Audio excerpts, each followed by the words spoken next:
بیرته راشو اوس د تقدیر خبرې ته. تقدیر دا معنا موږ د اهل سنت والجماعت د عقیده ده چې اسمانونه مځکې لا نه پیدا، کائنات مخلوقات لا نه پیدا. په هغه وخت کې خدای پاک تر قیامته چې څه پیښیږي د دغو ټولو تقدیر یې کړی و، اندازه چې دا به کیږي لیکل شوي دي. روزمره چې نن څه پیښیږي دا هلته لا لیکلي دي 50,000 کاله مخکې. دا اوس پیدایښت د هغه تقدیر ازلي موافق ده، نوې خبره نه ده. دا هلته لا پخوا لیکل شوي دي. موږ عقیده د اهل سنت والجماعت دا ده. معتزله خوارج هغه د تقدیر ازلی نه انکار کوي چې نه مخکې نه دي لیکل شوي. اوس چې سړي اراده وکړه د ایجاد د فعل او قدرت د ده تر هغه فعل پورې متعلق شو، اراده او قدرت راغله په یو شی موجود شو. بیا په دې کې بعضې ډلې داسې دي چې د الله تعالی د علم ازلی نه انکار کوي چې مخکې الله تعالی په ده خبر هم نه و، تقدیر هم نه و، علم هم نه و. نن چې موږ مثلا دلته راغلو سبق کې کېنستو، دا شی عمل وشو، عمل پیدا شو، الله تعالی اوس په خبر شو. د بعضو یې داسې عقیده ده او بعضې د دې وایي چې علم خو و الله ته ازل کې چې دا به پیښیږي، خو د ده د طرف نه تقدیر نه و، د ده د طرف نه تقدیر نه و. اوس دغه قدریه موږ قدریه بولي د اهل سنت والجماعت،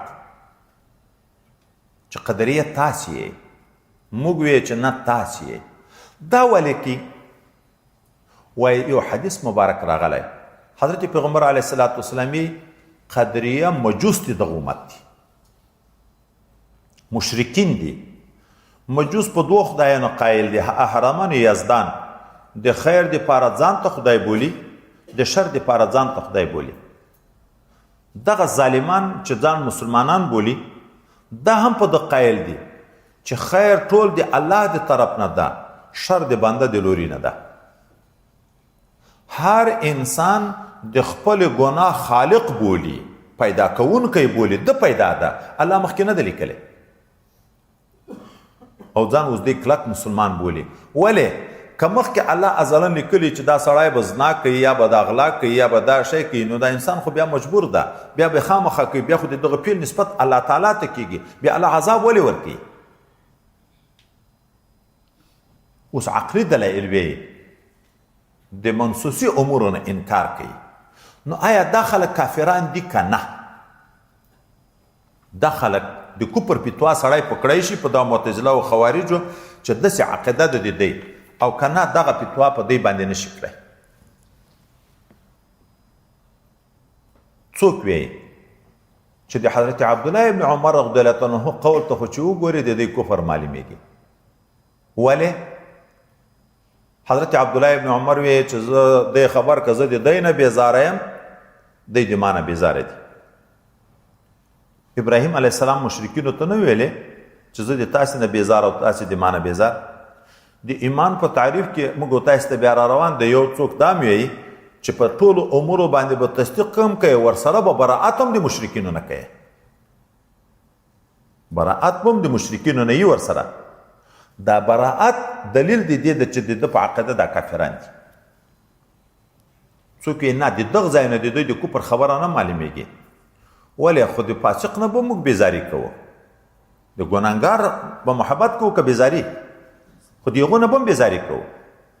نو بیا څوک وایي چې دا د وروسته ټکي نه یې کفر معلومیږي. ولې؟ څه وایي؟ ما د په خدای قسم یې که دوی د احد د غره غوندې سره زر صدقه کې الله به یې نه کړي قبول چې تر څو یې ایمان په قدر نه یې راوړی. حبت عمل څه وخت کېږي؟ په ارتداد کېږي که په ګناه؟ خو په ارتداد کېږي چې سړی مرتد شو، عمل ټول ختم. دغه ځای نه دوی وایي چې معلومیږي چې عمل نشو معتبر، برباد شو، چې دغه دلیل د دې دی چې دی کافران دي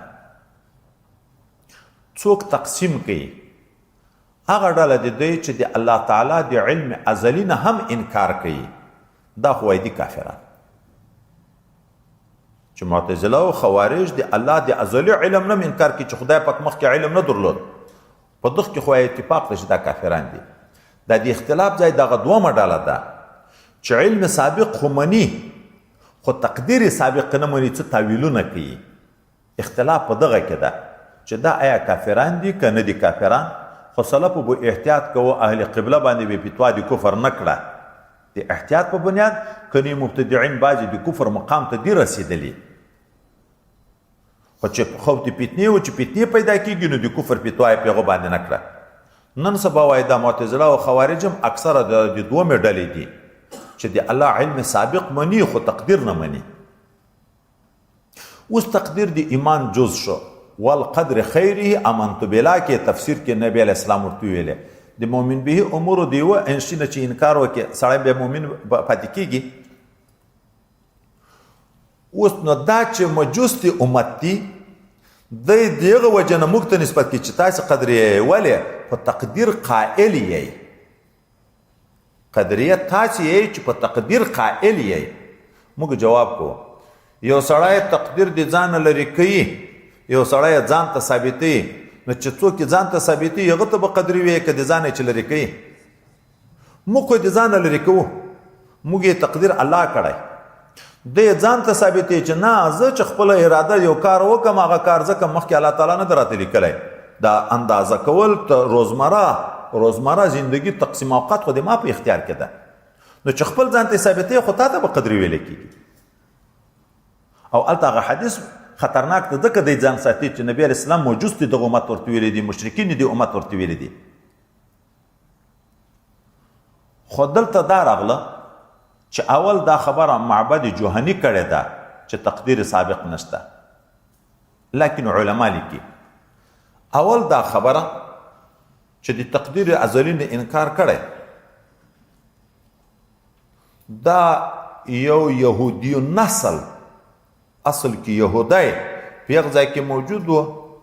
د سونس په نامه باندې یغه دا انکار کړی خو معبد جوهني بیا عقل دغه خبره ومنله یغه انکار وکړه د دغه خبره تعقیب کړه بیا نو وروسته ملګري پیدا شو وروسته حجاج بیا دی مردار کړی ده مړ کړی ده دغه معبد جوهني خو ډله پیدا شوه ملګري اوس تر اوسه پورې هغه موجود دي بله خبر دا چې موږ راغلو چې پوښتنه وکړو د صحابي مبارک حضرت عبدالله ابن عمر سره یو ځای شو چې جومات ته ننوت فاکتنفته انا و صاحبي احدنا عن يمينه والاخر عن شماله دغه ځای نه وایي یو ادب علماو مستفاد کړی هغه دا چې اتباع چې د مطبوع سره ځي مشایخو استادانو سره چې څوک ځي ادب دا ده چې ښي اړخ چپ اړخ ته ورسره یې دی په مابین کې نه د مخ ته ترځي دا بې ادبي ده نه شاته یو لوی حکمت دا ده کله یو څوک اراده د ضرر لري شیخ ته نو چې مخ ته دی د ګوښی د خو مکور پیدا شوي هغه سړي ته حرم شریف ته د عمرې قضا په حال کې دوم کال چې هغه صلح د حدیبیه به نن ذکر کوو انشاءالله بخاري شریف کې چې فیصله وشو چې کال ته به تاسې راځئ کال ته چې صحابه لاړه هلته بیا راځي چې موږ چې عمره کوله د نبي علیه السلام به په منځ کې موږ به ګر ترتاوېدو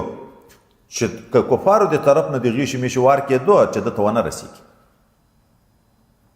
دی به په خبرو کې شاته مخ ګرځولو ته نه محتاج کېږي دا تکلیف به نه وي ورته کله مخ ته روانې سړي ته هغه په شکل کې وجود کې کمزوری تر پام سپک ورشي اوس دا هم د موږ استاز ده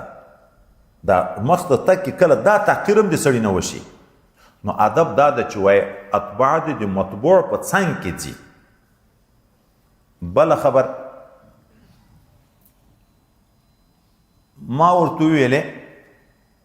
چې دا خلک خو داسې خبر کوي چې تقدیر ازلی نشته د دې بیزاري اعلان وکړو خو په ده خبره اکتفا ونه کړه دلیل اوس ورته ذکر کوي د ځانه نه ویایم چې تقدیر څوک نه مني زه تر بیزاره یم د ځانه نه ویایم دا خو په حدیث ثابت ده چې مؤمن به ده مؤمن به ده مؤمن به شي چې څوک منکر نه خو خود به موږ دغه نه بیزاري کوو